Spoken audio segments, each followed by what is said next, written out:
அஸ்ஸலாமு அலைக்கும் வரஹ்மத்துல்லாஹி வபரகாத்துஹு. அல்லாஹ்வின் நல்லடியார்களே, இன்றைக்கி நம்ம தமிழ் தஜ்வீத் சேனலில் நம்ம பாடம் 19 மத்துடைய பாடம் பார்க்க போகிறோம். நம்ம இதுக்கு முன்னாடி மத்துடைய எழுத்துக்கள் பற்றின பாடம் பார்த்தோம். ஆனால் இந்த பாடத்தில் மத்துனா என்ன, ஒரு எழுத்து மேலே மத்து வந்துச்சுன்னா அது எத்தனை அலிஃப்க்கு நம்ம நீட்டி ஓதணும், மத்துடைய வகைகள் என்ன, அதெல்லாம் நம்ம இந்த பாடத்தில் பார்க்க போகிறோம். வாங்க நம்ம பாடத்தை ஆரம்பிக்கலாம். நம்ம பாடத்துக்கு போகிறதுக்கு முன்னாடி எங்கள் வகுப்புகள் உங்களுக்கு பிடிச்சிருந்துச்சுன்னா லைக் அண்ட் ஷேர் பண்ணுங்கள். பாடம் சம்மந்தமாக ஏதாவது சந்தேகம்னா மறக்காமல் கமெண்ட் பண்ணுங்கள். எங்கள் வகுப்புகளை மிஸ் பண்ணாமல் பார்க்குறதுக்கு எங்கள் சேனலை சப்ஸ்கிரைப் பண்ணுங்கள். அப்படியே பக்கத்தில் இருக்க பெல் ஐக்கானையும் கிளிக் பண்ணுங்கள். அப்போ தான் எங்கள் வகுப்புகளை நீங்கள் மிஸ் பண்ணாமல் பார்க்க முடியும். மத்துடைய பாடம். மத்து என்றால் என்ன? மத்து என்றால் நீட்டுதல் என்பதாகும். எழுத்துக்களின் ஒலியை ஒரு அலிஃபிற்கு மேல் நீட்டி ஓதுவது மத்தாகும். அதாவது மத்துடைய எழுத்துக்களோ இல்லை மத்தோ வந்தால் அதை ஒரு அலிஃப்க்கு மேலே நம்ம நீட்டி ஓதுறது தான் மத்து. மத்தை 2 விதமாக எழுதுவாங்க. ஒன்று சின்ன மத்து, இன்னொன்று பெரிய மத்து. இப்போ இந்த 3 ரெட் பாக்ஸை பாருங்கள். இந்த 3 ரெட் பாக்ஸில் இருக்கிறது தான் சின்ன மத்து. ஒரு எழுத்து மேலே இந்த மாதிரி சின்ன மத்து வந்துச்சுன்னா அதை நம்ம 3லேருந்து 4 அலிஃப் வரைக்கும் நம்ம நீட்டி ஓதணும். அடுத்து இந்த 3 ரெட் பாக்ஸை பாருங்கள். இந்த 3 ரெட் பாக்ஸில் இருக்கிறது பெரிய மத்து. இதை நம்ம 5லேருந்து 7 அலிஃப் வரைக்கும் நீட்டி ஓதணும். நான் இதை முன்னாடியே சொல்லியிருக்கேன். அலிஃபுடைய அளவுகோல் நம்ம மூடி இருக்க ஒரு விரலை திருக்கிறதுக்கு உண்டான கால அளவு தான் ஒரு அலிஃபுடைய அளவுகோல்.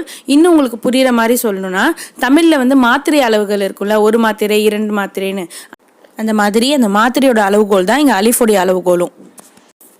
மத்தை 2 விதமாக எப்படி எழுதுவாங்க, அது எத்தனை அலிஃப்க்கு நம்ம நீட்டி ஓதணும்னு நம்ம பார்த்தோம். அடுத்து மத்துடைய 3 வகைகள் இருக்குது. அது என்னென்னு நம்ம பாடத்தில் போய் பார்க்கலாம் வாங்க. பிஸ்மில்லாஹிர் ரஹ்மானிர் ரஹீம். பாடம் 19 மத்துடைய பாடம். மத்துடைய எழுத்துக்கு பின்னால் அதே வார்த்தையில் ஹம்சா இருக்குமே ஆனால் அதற்கு மத்தே முத்தஸ்ஸில் என்று கூறப்படும். இங்கு மத்து செய்து நீட்டுவது வாஜிபாகும். அதோட எக்ஸாம்பிள்ஸ் பார்க்கலாம். மத்தே முத்தஸ்ஸில் இங்கே பாருங்கள். இங்கே பெரிய மத்து வந்திருக்கு. இதை நம்ம 5லேருந்து 7 அலிஃப் வரைக்கும் நீட்டி ஓதலாம். மத்துக்கு பக்கத்தில் ஹம்சா வந்திருக்கு அதே வார்த்தையில். அப்போ இது மத்தே முத்தஸ்ஸில் எழுத்து. இதை நம்ம இப்போ எப்படி ஓதலான்னு நம்ம பார்க்கலாம். நான் எப்போவுமே பெரிய மத்தை 7 அலிஃப்க்கு தான் நீட்டி ஓதுவேன். நீங்கள் 5லேருந்து 7 அலிஃப் உங்கள் இஷ்டம், நீங்கள் எப்படி வேணால் நீட்டி ஓதிக்கலாம். நான் இப்போ இது 7 அலிஃப்க்கு நீட்டி ஓத போகிறேன். ஜா அ ஜா அ ஜா அ. நான் இதை 7 அலிஃப்க்கு நீட்டியிருக்கேன். நீங்கள் வேணால் எண்ணி பாருங்கள். சி அத் சி அத் சி அத். இங்கேயும் மத்துக்கு பக்கத்தில் ஹம்சா வந்திருக்கு அதே வார்த்தையில். அப்போ இது மத்தே முத்தஸ்ஸில் எழுத்து. நான் 7 அலிஃப்க்கு நீட்டியிருக்கேன். நீங்கள் வேணால் உங்களுடைய விரலை திறந்து எண்ணி பாருங்கள். ஆனால் இது 7 அலிஃப்க்கு தான் நீட்டணும்னு இல்லை, நம்ம 5லேருந்து 7 அலிஃப்க்கு நீட்டி ஓதலாம். சூ உ சூ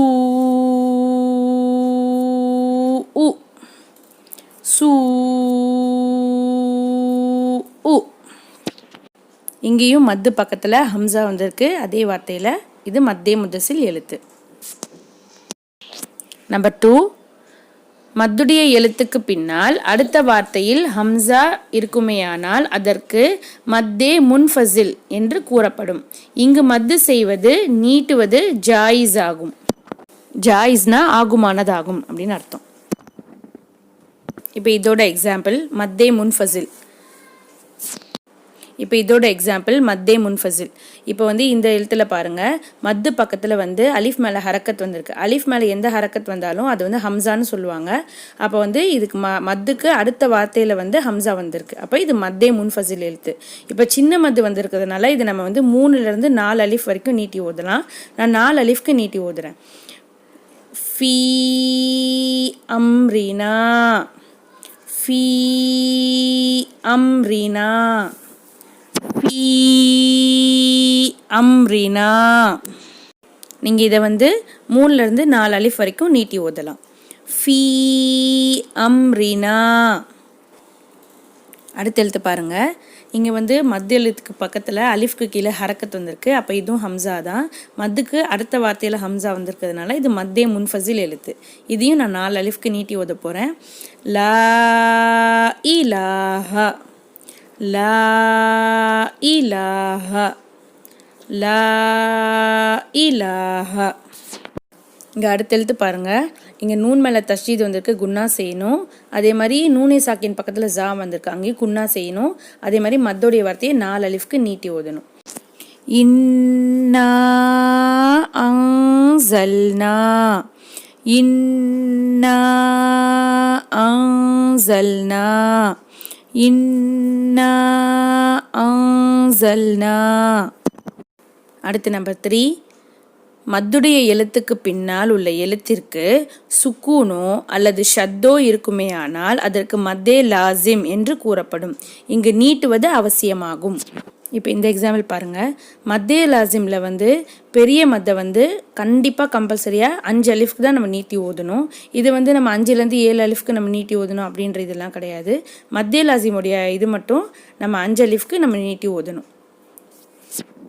மத்திய லாசிம் எழுத்து எப்படி கண்டுபிடிக்கிறதுனா, மத்துக்கு பக்கத்தில் சுக்கூன் போட்ட எழுத்து இருக்கும், அப்படி இல்லைன்னா மத்துடைய எழுத்துக்கு பக்கத்தில் ஷத்தா போட்ட எழுத்து இருக்கும்.